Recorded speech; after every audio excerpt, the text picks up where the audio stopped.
আপনার সিমটি কার NID card দিয়ে রেজিস্ট্রেশন করা আপনি সেটা জানেন না, বা আপনার খেয়াল নেই যে কার, আপনার বাবার, আপনার মায়ের, নাকি আপনার নিজে বা ভাই ব্রাদার কার এনআইডি কার্ড দিয়ে রেজিস্ট্রেশন করা, সেটা আপনি কিভাবে বের করবেন।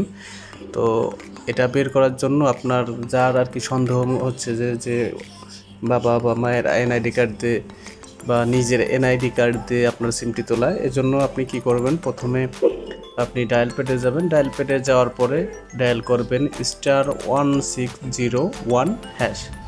তো এই কোডটি আপনারা ডায়াল করবেন। ডায়াল করার পরে আপনাদেরকে কিছু অপশন আসবে, সে অপশনের ভিতরে অনেক কিছু লেখা থাকবে।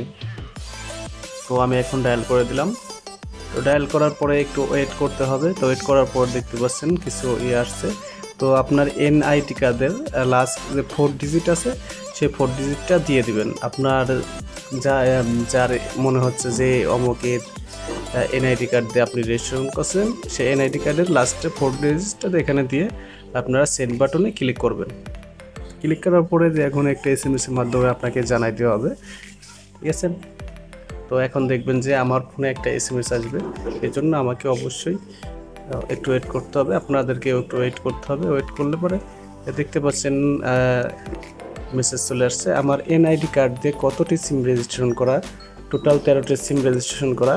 তো কী সিম রেজিস্ট্রেশন সব কিন্তু চলে আসছে নাম্বার সহ।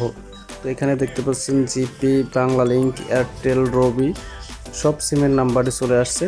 তো এভাবে আপনারা খুব সহজে দেখতে পারবেন। তো ভিডিওটি যদি ভালো লাগে তাহলে অবশ্যই লাইক, কমেন্ট, শেয়ার করবেন এবং আমার চ্যানেলটি সাবস্ক্রাইব করে রাখবেন। আর যারা আগে থেকে সাবস্ক্রাইব করে রাখছেন তাদেরকে অসংখ্য ধন্যবাদ।